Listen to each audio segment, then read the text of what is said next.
Salut à tous, bienvenue dans l'univers de la Minute de Vérité, l'émission qui reconstitue en détail les conditions d'une catastrophe qui a marqué l'histoire de l'humanité. La tragédie d'aujourd'hui est encore très vivace dans les mémoires. Nous sommes en janvier 1995, les habitants de Kobe au Japon sont réveillés par un violent séisme. En 20 secondes, 400 000 immeubles vont s'effondrer. Parmi les décombres, 5500 personnes tuées, 250 000 sans-abri. Voici la Minute de Vérité, le séisme de Kobe, et c'est tout de suite sur Direct 8. Kobe, 6e ville du Japon. L'un des pôles commerciaux les plus importants du pays. Dans le silence d'un matin d'hiver, peu avant l'aube, une catastrophe frappe la ville. Soudain, sans aucun signe précurseur, un gigantesque séisme éventre la ville. Des routes s'affaissent, des immeubles s'effondrent. En 20 secondes, Kobe n'est plus qu'un champ de ruines. Plus de 5500 personnes trouvent la mort. Grâce à la simulation informatique, nous allons vous montrer précisément pourquoi le bilan a été aussi lourd dans une des villes les mieux préparées au tremblement de terre. Les catastrophes sont rarement le fruit du hasard. Elles résultent souvent d'un enchaînement d'événements malheureux que nous allons tenter de reconstituer dans cette Minute de Vérité.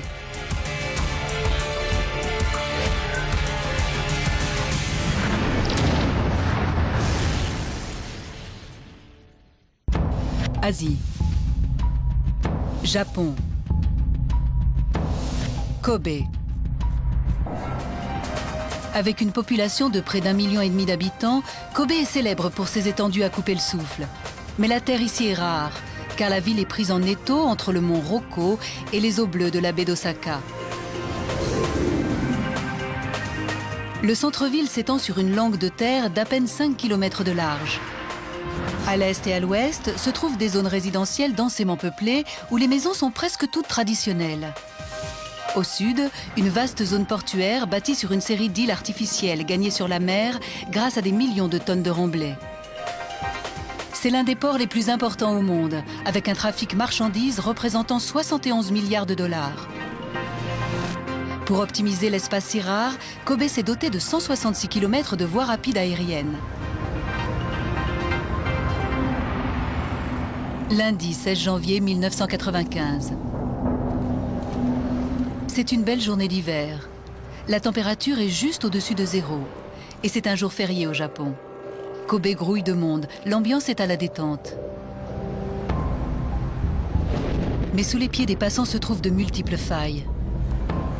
À 20 km de profondeur, ces fractures instables de l'écorce terrestre sont causées par les mouvements de la surface de la Terre. Le Japon est l'une des zones sismiques les plus actives au monde. À Kobe, ces failles s'étendent sur toute la longueur de la ville en suivant la chaîne de montagnes. Mais Kobe est une ville chanceuse. L'activité sismique y est rare, il n'y a pas eu de séisme majeur depuis 400 ans. À 10 km à l'est du centre-ville se trouve le quartier résidentiel du Higashinada. Ici, la plupart des maisons sont de construction traditionnelle, avec une structure en bois et un toit en tuiles vernissées. Dans une de ces maisons, construite il y a 50 ans, vit Yukiko Shono, 59 ans, son fils Satoshi et son chien. Sa petite fille, âgée de 5 ans, est venue pour les vacances. Yukiko a vécu à Kobe toute sa vie. Son expérience des tremblements de terre se résume à quelques secousses de faible amplitude. Jusque-là, les tremblements de terre avaient été tout petits. Ils ne faisaient même pas tomber les objets des étagères. Je n'en avais donc pas peur.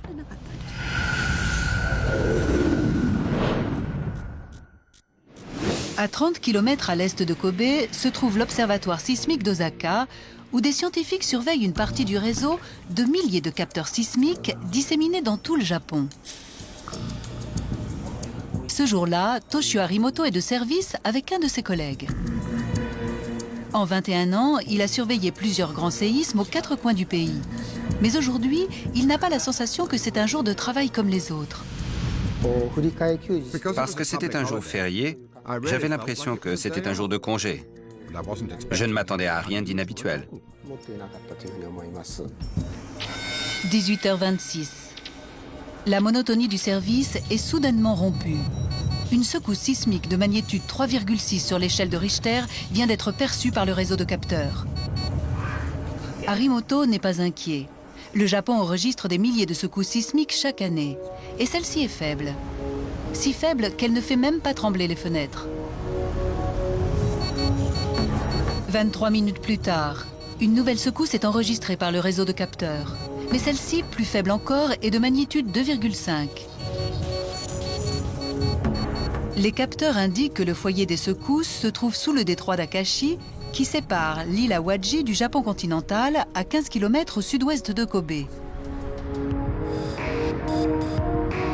À Kobe, la population ne perçoit pas les secousses.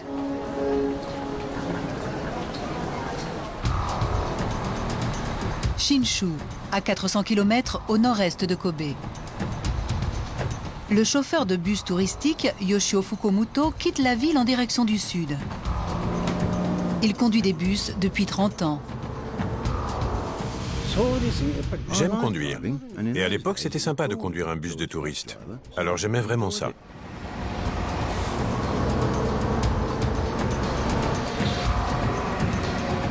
Yoshio Fukumoto doit regagner Kobe. Il voyage de nuit et compte mettre environ 12 heures.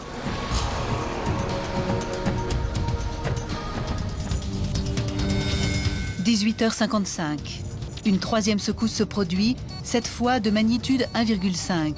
Les scientifiques sont étonnés de voir 3 secousses en l'espace de quelques minutes. Mais Toshio Harimoto ne s'inquiète toujours pas. Étant donné l'activité sismique de la région à l'époque, c'était inimaginable qu'un gigantesque séisme se produise à Kobe. Pendant ce temps, à Kobe, la petite fille de Yukiko a une poussée de fièvre. Yukiko appelle sa fille et elles décident ensemble que la fillette doit rentrer à la maison. Elle ne dormira pas chez sa grand-mère ce soir.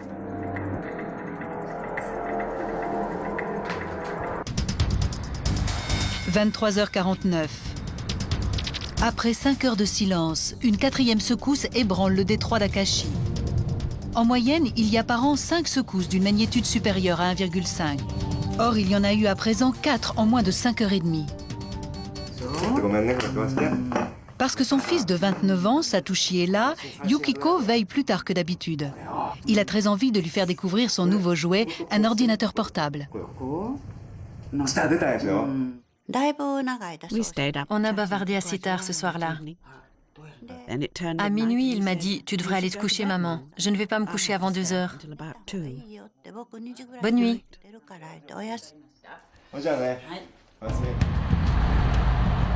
Mardi 17 janvier, 5h45 du matin.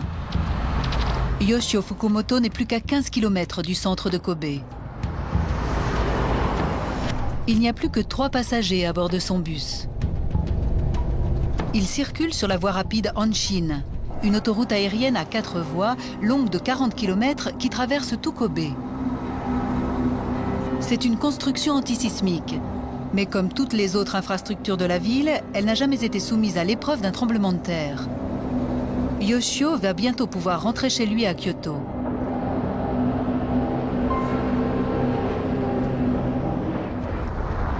Mais soudain, après 6 heures d'inactivité, sous le détroit d'Akashi, la terre recommence à trembler, donnant l'alerte à l'observatoire d'Osaka. Cette fois, il ne s'agit pas d'une simple secousse.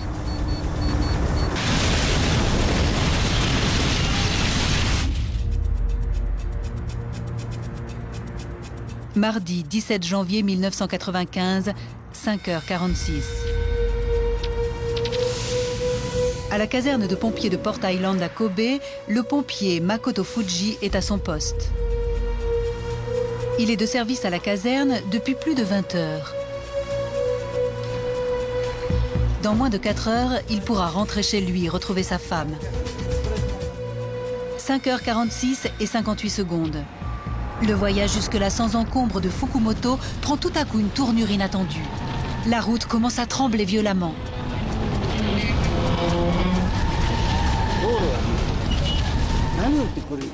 La route a commencé à danser. J'avais vu ça dans des films, mais je ne pensais pas le vivre en vrai. J'avais l'impression de conduire sur des vagues. Je ne voyais rien, je n'arrivais pas à voir où j'allais, tellement ça secouait. À 4,5 km de l'endroit où se trouve le bus de Yoshio, Yukiko est arrachée au sommeil en sentant trembler la terre sous sa maison.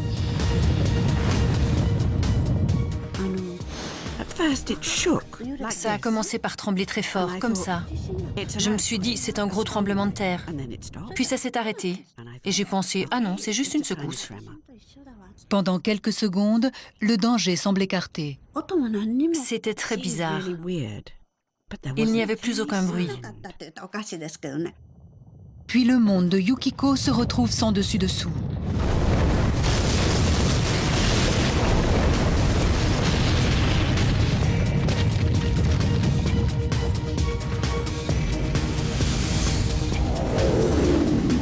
À la caserne de pompiers de Port Island, la terre commence à trembler.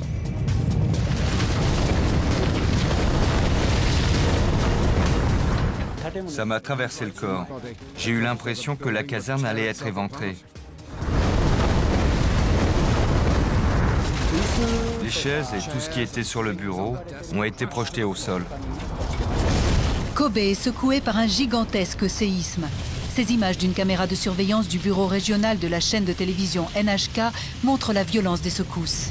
Un technicien qui dort sur un lit de camp se réveille en sursaut.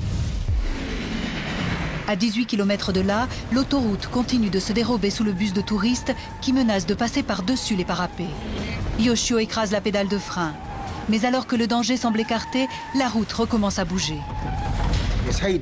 J'ai tiré sur le frein à main et à ce moment-là, la route devant moi a disparu.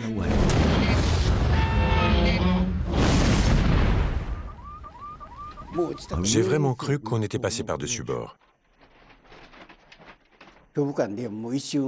J'étais paralysé par la peur. À la caserne de pompiers de Port Island, Makoto sort mesurer l'étendue des dégâts. Il n'en croit pas ses yeux. Des torrents d'eau jaillissent de la terre par des crevasses béantes. Je ne savais pas quoi penser. Je me disais peut-être que c'est une crevasse et que l'île va se fendre en deux. Ou alors c'est une canalisation d'eau qui a rompu sous terre. Je n'arrivais pas à comprendre. À 30 km à l'observatoire d'Osaka, Toshio Harimoto va rapidement déterminer l'épicentre du séisme. C'était sous l'île Awaji et la magnitude était de 7,2. L'île Awaji est située en bordure du détroit d'Akashi, à seulement 15 km de Kobe. Toshio est stupéfait. Pour la première fois en 4 siècles, un gigantesque séisme vient de frapper la région de Kobe. 5h47 et 12 secondes. 14 secondes à peine après le violent tremblement de terre, le calme revient. Yoshio retient sa respiration. Son bus est sur le point de basculer. La voie rapide s'est effondrée et les roues avant du véhicule sont dans le vide, à 15 mètres au-dessus de la chaussée en contrebas. Redoutant que le bus ne plonge, il fait immédiatement descendre les passagers.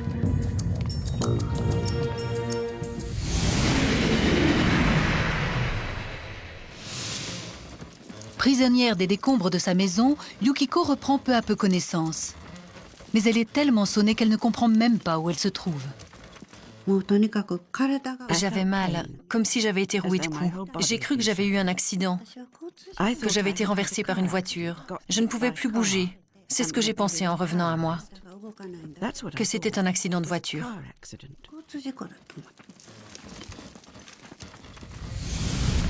Désormais, un autre danger menace les quartiers résidentiels de Kobe, le feu. Des centaines d'habitants sont coincés sous les ruines de leurs maisons de bois. Les premières lueurs du jour révèlent l'ampleur du désastre. Le séisme a fait s'écrouler des tours d'habitation. Il a sectionné des ponts routiers et rasé des quartiers entiers de maisons traditionnelles. Des milliers de morts et de mourants gisent dans les ruines de la ville. Sous les gravats de sa maison, Yukiko est prisonnière et grièvement blessée. La température extérieure dépasse à peine 0 degré. Si les sauveteurs n'arrivent pas rapidement, les chances de survie de Yukiko sont minces. Elle mourra de froid ou sera brûlée vive.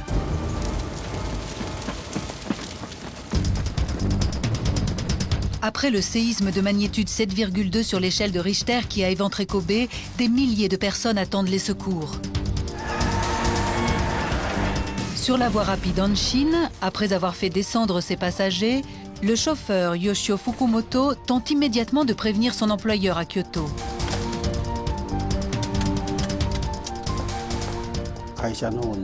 J'ai appelé le bureau et j'ai dit « La voie rapide Hanshin s'est effondrée. Le bus est suspendu dans le vide. »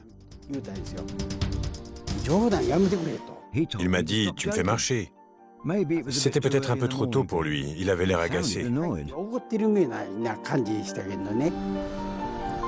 Son employeur demande à Yoshio de remonter dans le bus et de récupérer les papiers du véhicule, au cas où celui-ci basculerait. Il ne comprenait pas du tout ce qui s'était passé.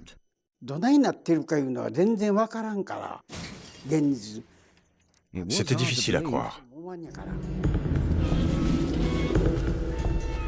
Soucieux d'obéir à son patron, Yoshio remonte dans le bus en équilibre précaire et avance pas à pas pour récupérer les documents.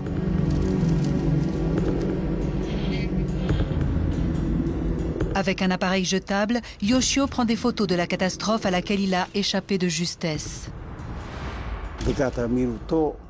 D'en bas, ça ne faisait pas la même impression que de l'intérieur du bus. C'était beaucoup plus impressionnant. Je n'en revenais pas de m'en être sorti. C'est en effet un miracle qu'il en ait réchappé. Yoshio a frôlé la mort, mais il s'en tire sans une égratignure. À 4,5 km du bus, Yukiko n'a pas eu la même chance. Elle est coincée sous les décombres de sa maison depuis plus de 2 heures.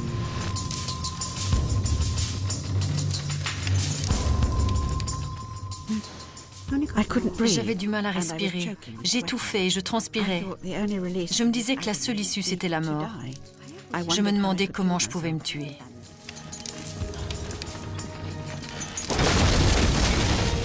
Les services d'urgence ont du mal à faire face à l'ampleur de la catastrophe.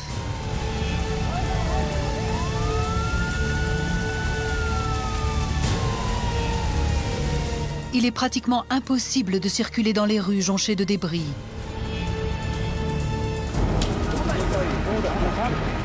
« 8h30. Kumiko, la fille de Yukiko, arrive dans le quartier de sa mère avec son mari. Plus moderne, leur maison a résisté au séisme. Le couple et leur fillette n'ont pas été blessés. Mais Kumiko est horrifiée de voir qu'à l'endroit où se trouvait la maison de sa mère, il n'y a plus qu'une montagne de débris, de poutres et de tuiles. Elle comprend que sa mère et son frère doivent être prisonniers des tonnes de décombres. À ce moment-là, je me disais qu'ils étaient morts. Je ne pensais pas qu'il était possible de survivre là-dessous.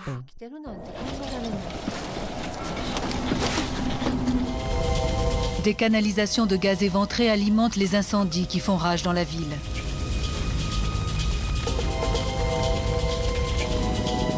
Mais le séisme a également brisé des canalisations d'eau et les pompiers se retrouvent impuissants face aux brasiers. Ils doivent pomper l'eau directement dans la mer, mais le processus est terriblement long et désespérant. On n'avait pas d'eau. Et ne pas avoir d'eau devant le feu, c'était terrible. Je me sentais complètement impuissant. Tout ce que j'avais pu apprendre avant ne me servait à rien dans ce séisme. 14h30. Dans le quartier de Yukiko, un grand nombre de maisons traditionnelles sont en proie aux flammes. Les incendies se propagent. Yukiko est de plus en plus désespérée. La douleur était atroce.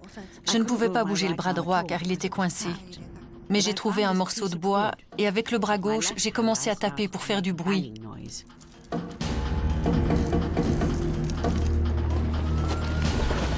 La fille de Yukiko entend quelque chose. Ce n'est pas sa mère, mais la chienne de sa mère. Kumiko est certaine que l'animal essaie de lui dire quelque chose.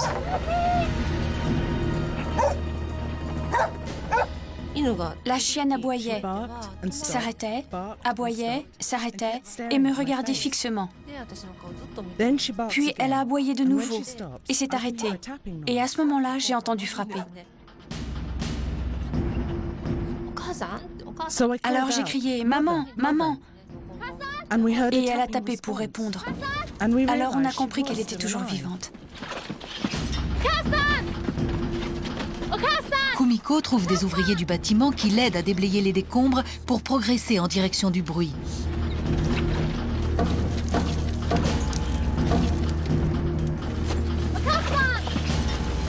Long et délicat. À la moindre fausse manœuvre, la pile de débris peut s'écrouler et tuer sa mère. 2 heures plus tard, il voit enfin Yukiko. Elle a passé 10 heures enterrée sous les décombres de sa maison. Elle a la jambe droite paralysée et la hanche cassée, mais elle est en vie.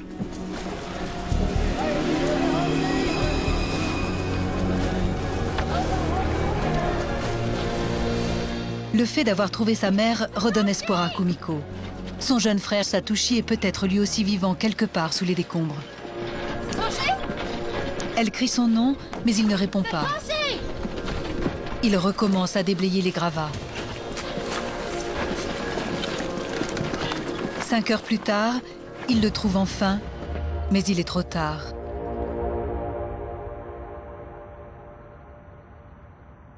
Ils ont vérifié son pouls et m'ont dit « Il n'a pas survécu ».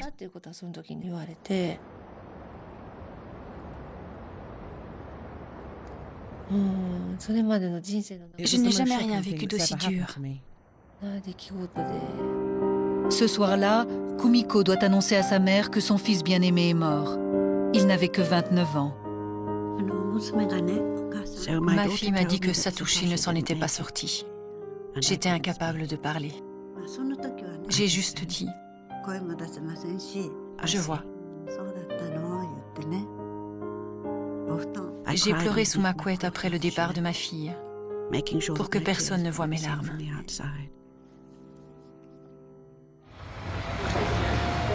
Le fils de Yukiko fait partie des 5502 personnes qui ont trouvé la mort. Plus de 235 000 personnes sont sans abri. Plus de 100 000 immeubles ont été détruits. Le séisme a endommagé les réseaux en électricité et en eau potable. Les dégâts dépassent les 150 milliards de dollars. C'est la catastrophe naturelle la plus coûteuse au monde.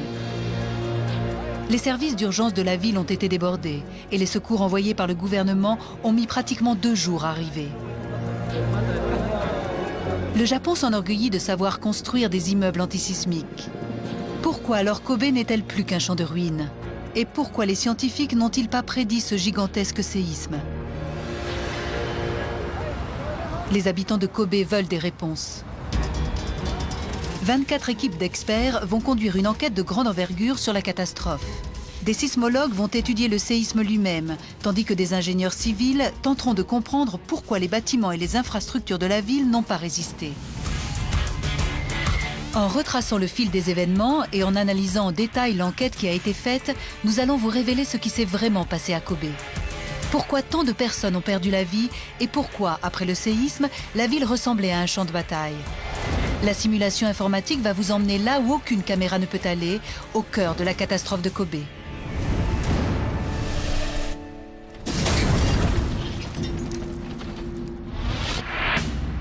Le professeur Charles Cawthorne, spécialiste des séismes, est parmi les premiers à arriver sur les lieux.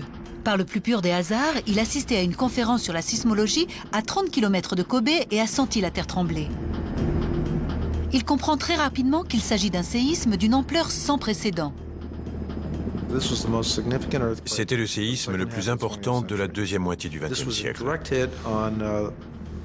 Il a frappé une des sociétés les plus modernes au monde et elle a été totalement dévastée.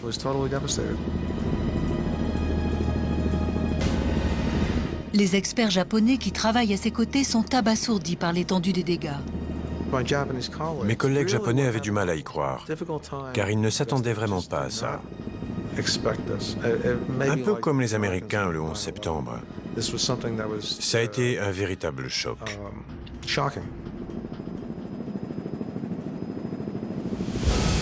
Au Japon, les tremblements de terre font partie de la vie quotidienne. 13 séismes majeurs ont frappé le pays au cours des 100 dernières années, faisant plus de 150 000 morts. Le pays est situé au point de rencontre de 4 immenses plaques tectoniques. Lorsque ces plaques bougent, le mouvement déclenche des séismes le long du réseau de milliers de failles qui se trouvent sous le Japon. Kobe est à 200 km au nord de la frontière tectonique la plus proche, baptisée fosse de Nankai. C'est pourquoi les séismes dans cette région sont très rares. Mais cette fois, le mouvement tectonique de cette frontière a été suffisamment important pour atteindre Kobe. Les instruments sismiques ont enregistré une magnitude de 7,2 sur l'échelle de Richter. Une puissance telle qu'elle a été perçue par des capteurs à l'autre bout de la planète. Le séisme a frappé Kobe de plein fouet.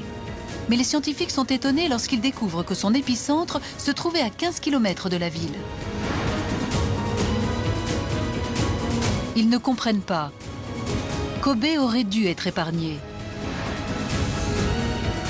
Comment se fait-il que la ville a été détruite? L'épicentre était situé sous l'île Awaji, dans une faille bien connue des sismologues. Mais un séisme à cet endroit n'aurait dû causer de graves dégâts que sur l'île elle-même. Cela n'explique pas l'ampleur de la catastrophe qui s'est produite à 15 km de là, à Kobe. Une catastrophe qui ne peut avoir été causée que par la rupture d'une faille sous la ville elle-même. Des experts analysent des centaines d'enregistrements des capteurs sismiques et font une découverte déconcertante. Il y a sous le détroit d'Akashi une faille souterraine dont ils ignoraient totalement l'existence. Les études précédentes n'en faisaient pas état. Elle n'est pas très large, mais elle relie la faille d'Awaji à une autre faille qui se trouve directement sous Kobe.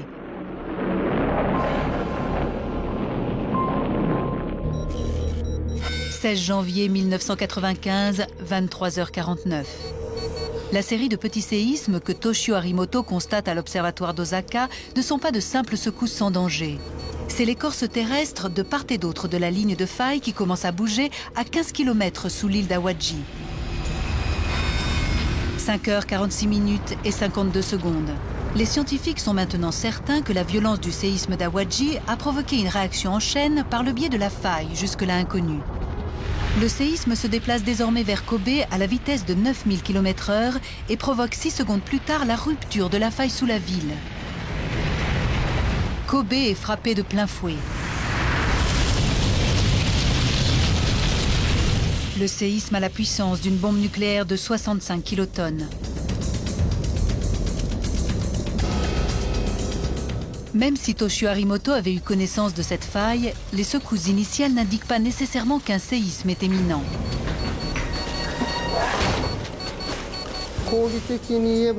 Je suppose que rétrospectivement, on peut considérer que c'était un séisme précurseur. Mais il est impossible de prédire une catastrophe de cette ampleur en observant de simples secousses.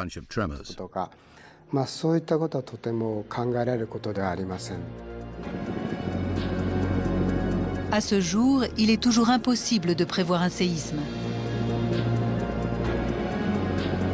L'enquête a révélé pourquoi le séisme a frappé Kobe de plein fouet. Il reste maintenant à élucider un autre mystère. Pourquoi plus de 5000 personnes ont-elles péri dans la catastrophe alors que le Japon est un pays renommé pour ses constructions urbaines antisismiques? Lorsque les enquêteurs ont analysé le lourd bilan, ils ont découvert que la majorité des pertes en vie humaine avaient eu lieu dans les faubourgs de la ville. Dans ces quartiers, les maisons traditionnelles en bois se sont écroulées comme des châteaux de cartes. Parmi les victimes du séisme, 4900 sont morts dans ce type d'habitation. La priorité des enquêteurs est de découvrir pourquoi. Ils étudient leur architecture. Ils constatent qu'elles sont tout simplement construites avec des poutres en bois.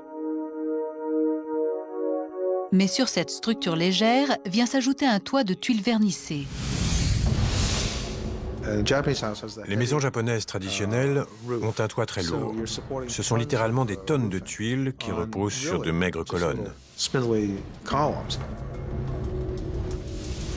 Certains toits pèsent jusqu'à 2 tonnes. Dans les maisons modernes, de solides murs renforcent la structure en bois. Mais les enquêteurs découvrent que dans les vieilles maisons, les murs sont faits de plâtre et de bambou, et ne sont donc pas porteurs. Seules les poutres non consolidées soutiennent le lourd toit de tuiles. Lorsque la terre tremble, rien n'empêche la structure d'osciller, puis de céder. C'est ce qu'on appelle un effondrement en millefeuille. En s'écroulant, le lourd toit écrase les étages inférieurs et leurs malheureux occupants.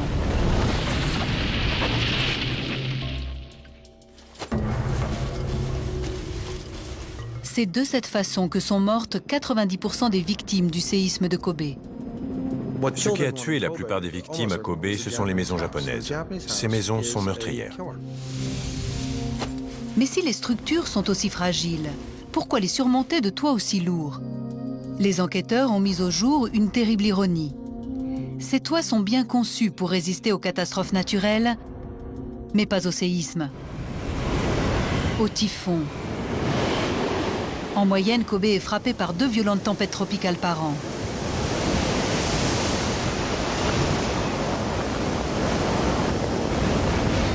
« 5h46 et 58 secondes. La maison traditionnelle de Yukiko, parfaitement adaptée au typhon, ne résiste pas à la puissance dévastatrice du séisme de Kobe. La maison s'effondre sur elle et tue son fils. Les lourds toits de tuiles qui peuvent sauver des vies en cas de typhon s'avèrent terriblement meurtriers en cas de séisme.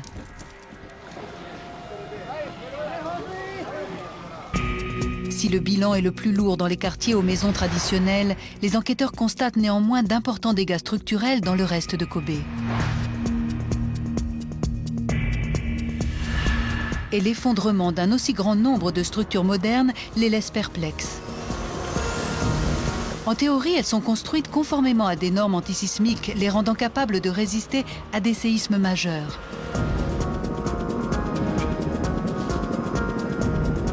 L'exemple le plus frappant de leur inadéquation est sans doute l'effondrement de la bretelle 3 de la voie rapide Hanshin. Elle mesure 40 km de long et est supportée par des centaines de piliers de béton.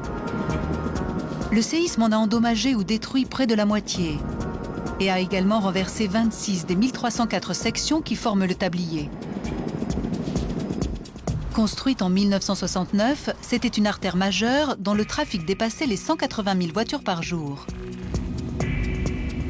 Sa destruction paralyse le réseau routier de Kobe. Le ministère japonais de la Construction ordonne une enquête. L'ingénieur Hirokazu Yemura compte parmi les principaux enquêteurs. L'ampleur des dégâts le stupéfait. Très honnêtement, on ne s'attendait pas à ce que les ponts s'effondrent. Parce que nos ponts sont construits selon les normes antisismiques les plus strictes au monde. On pensait donc qu'ils étaient très solides.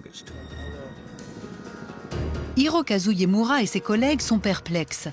La voie rapide Hanshin était conçue pour résister à une magnitude de 8,1, soit un séisme 22 fois plus puissant que le séisme de magnitude 7,2 qui l'a détruite. La population exige des explications. A-t-on rogné sur les coûts pendant la construction de la voie rapide?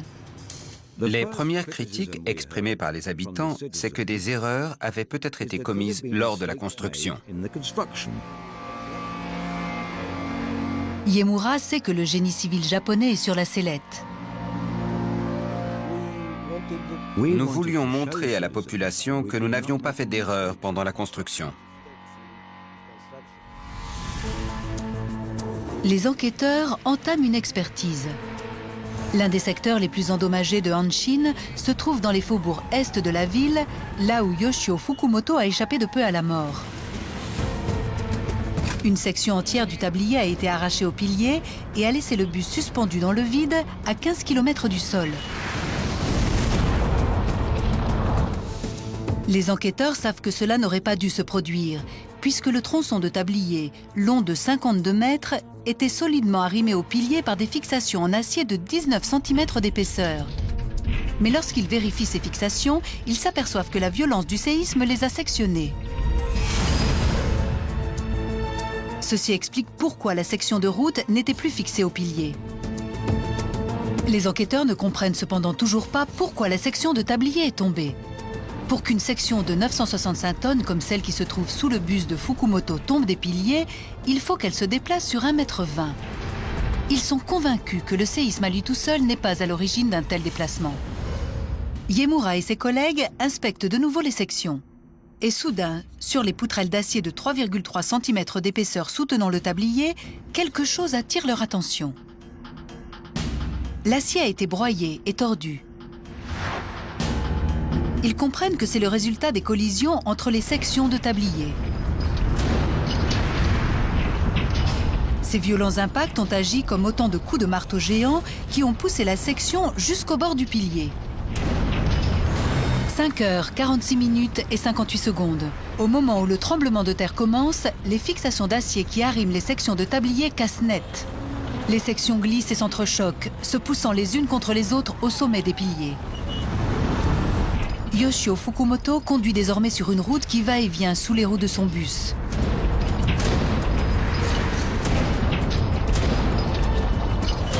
Il écrase la pédale de frein. Les roues avant reposent sur une section de tablier qui menace de tomber de son pilier. Elle glisse encore de quelques centimètres et s'écrase au sol.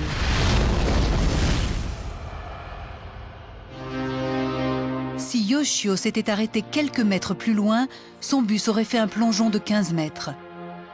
Conducteurs et passagers n'auraient guère eu d'espoir d'en réchapper. Quand j'ai vu comment il dépassait, je me suis demandé par quel miracle on s'en était sorti.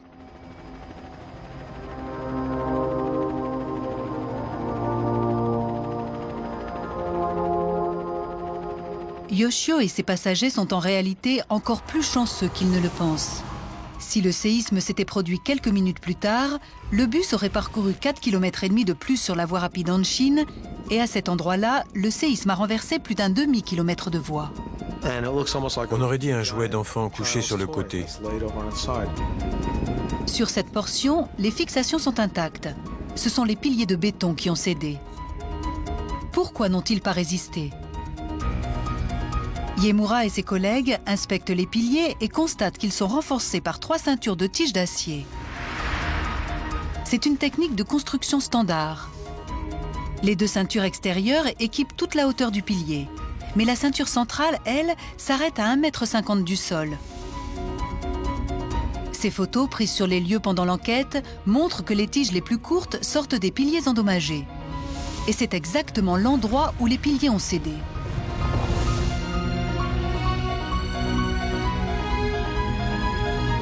Dès que la terre a tremblé, le tablier a commencé à osciller.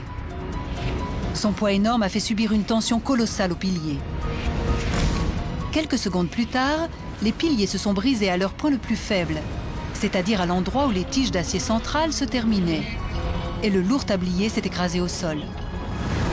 Selon les enquêteurs, si les tiges d'acier centrales n'avaient pas été aussi courtes, la voie rapide Hanshin aurait pu résister au séisme.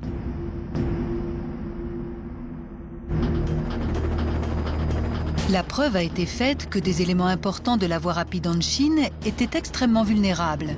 Mais elle a cependant été construite conformément aux normes antisismiques de 1964. Des normes censées garantir une résistance à un séisme bien plus important. Alors que s'est-il passé ? Les enregistrements révèlent que l'épicentre était exceptionnellement peu profond, à seulement 15 km de la surface. C'est ce qui explique que l'accélération du sol ait été aussi violente. Mais en 1964, les experts ne disposaient que de très peu de données sur ce phénomène. Or, l'enquête révélera que l'accélération du sol durant le séisme de Kobe a été 2 fois plus violente que celle tolérée par les normes de 1964. C'est la raison pour laquelle la voie rapide Hanshin et de nombreuses autres infrastructures modernes ont subi des dégâts considérables. On savait désormais, grâce aux résultats de l'enquête, que les normes de l'époque n'étaient pas adaptées. Le gouvernement japonais a actualisé ces normes 3 fois après la construction de la voie rapide Hanshin. Mais ces nouvelles normes ne s'appliquaient qu'aux nouvelles structures, pas aux structures déjà existantes.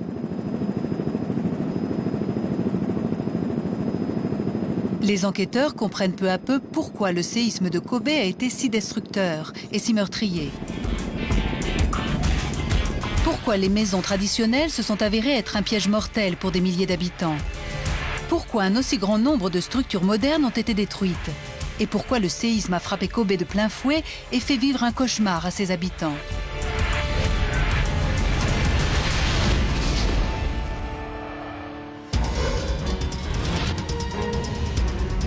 H, moins 20 secondes. Un séisme frappe la pointe nord de l'île Awadji et ouvre une faille voisine jusque-là non répertoriée. Le séisme avance désormais le long de la faille à 9000 km/h et se dirige droit sur Kobe. H, moins 14 secondes. La faille sous la ville s'ouvre avec une violence cataclysmique. Elle secoue la voie rapide en Chine comme si ce n'était qu'une poupée de chiffon. Les fixations d'acier sont sectionnées et des tronçons entiers du tablier s'écrasent au sol, laissant le bus de Fukumoto suspendu dans le vide. 4,5 km plus loin, ce sont les piliers insuffisamment renforcés qui se brisent et près d'un demi-kilomètre de voie rapide se couche sur le sol. Et dans des centaines de maisons traditionnelles à l'est et à l'ouest de la ville, près de 5000 personnes sont tuées par l'effondrement de leurs lourds toits de tuiles. 20 secondes à peine après la première activité sismique, la terre cesse de trembler. Mais Kobe n'est plus qu'un champ de ruines en feu. Les enquêteurs doivent cependant résoudre une dernière énigme. Définir ce qui a causé les affaissements de terrain dans la zone portuaire dévastée. Les éruptions d'eau boueuse rapportées par certains témoins seraient-elles un indice clé?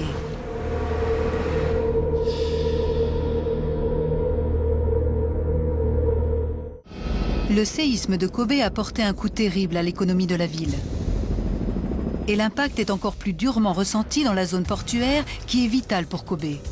Les dégâts sont tels qu'elle restera inexploitable pendant plus de 2 ans, entraînant une perte de 40 milliards de dollars de chiffre d'affaires. Les enquêteurs constatent que les dégâts dans cette zone sont différents de ceux dans le reste de la ville. À certains endroits, le sol s'est affaissé de façon spectaculaire. Et 9 km de docks en béton se sont effondrés dans la mer. Les enquêteurs analysent les récits de témoins comme le pompier Makoto Fuji, qui disent avoir vu des torrents d'eau jaillir non de la mer, mais sortir du sol. Ça faisait 1 mètre de haut et peut-être une dizaine de large. Au départ, quand j'ai vu le mur d'eau sortir du sol, je ne savais pas quoi penser. C'est un indice capital. Les enquêteurs pensent que Makoto Fuji a assisté à un phénomène inhabituel qui peut être provoqué par des séismes majeurs. Niigata, au nord du Japon central, 1964. Ces images d'archives montrent un torrent d'eau boueuse qui jaillit du sol pendant un séisme. C'était la première fois que ce phénomène était filmé.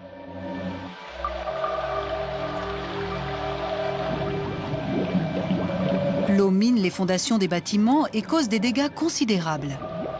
Ce phénomène porte désormais le nom de liquéfaction. Il se produit lorsqu'un séisme frappe un sol gorgé d'eau, comme l'est justement celui de Port Island à Kobe. Port Island a été construit sur des terres gagnées sur la mer. Les autorités de la ville ont effectué un remblai de 80 millions de mètres cubes de terre sablonneuse provenant du mont Roko sur une zone de 4,5 km². Le chantier a duré 14 ans et s'est achevé en 1980. Cette terre, gagnée sur la mer, est normalement parfaitement constructible. Mais juste sous la surface, elle est moins tassée et saturée d'eau.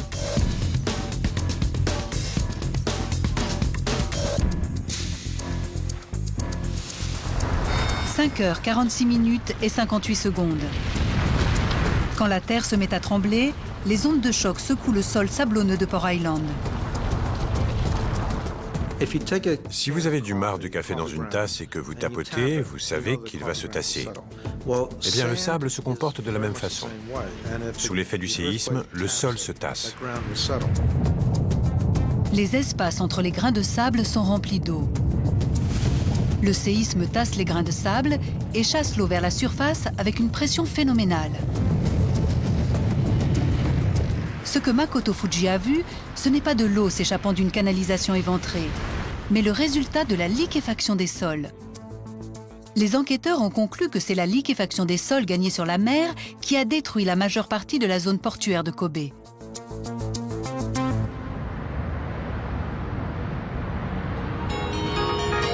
Au lendemain de la catastrophe, les autorités de la ville ont reconstruit Kobe conformément aux dernières normes antisismiques en vigueur, consacrant 6,8 milliards de dollars au seul port. Les murs des docks ont été reconstruits avec des fondations bien plus profondes, capables de résister à d'éventuels futurs séismes. Des maisons modernes aux murs solides et aux toits plus légers ont remplacé les maisons traditionnelles dans les quartiers rasés par le séisme. Et la voie rapide aérienne a bénéficié de travaux de modernisation s'élevant à 3 milliards de dollars. Les piliers ont été renforcés par un plus grand nombre de tiges et par des gaines d'acier. Yoshio Fukumoto conduit toujours des bus. Sa survie miraculeuse en a fait le chauffeur de bus le plus célèbre du Japon. Mais lorsqu'il entend parler de tremblements de terre, il en a encore des frissons dans le dos. Lorsque je vois des images de tremblements de terre aujourd'hui, ça me prend aux tripes.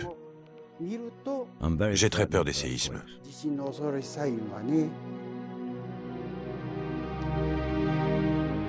Yukiko Shono vit toujours à Kobe, sur le terrain où était bâtie la maison où son fils est mort.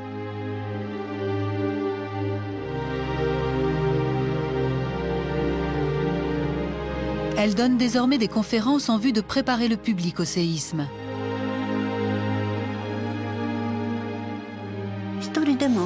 Si ça sauve ne serait-ce qu'une vie lors de la prochaine catastrophe, c'est le moins que je puisse faire pour tous ceux qui sont morts. S'il y a un au-delà, quand j'aurai rejoint mon fils, je pourrai sourire et lui dire fièrement « Maman a fait de belles choses ». Après le tremblement de terre de Kobe, le gouvernement du Japon a développé une stratégie nationale de gestion des catastrophes naturelles afin de garantir une intervention rapide des personnels et des moyens de secours en cas de séisme majeur. Lorsqu'un séisme de magnitude 6,8 a frappé la ville de Niigata en 2004, les équipes de secours sont arrivées sur les lieux en quelques heures. La catastrophe de Kobe a forcé les Japonais à réévaluer l'efficacité de leurs normes antisismiques. Ils ne peuvent changer la sismicité de leur pays, mais les leçons apprises à Kobe permettront peut-être de sauver des milliers de vies lors du prochain grand séisme.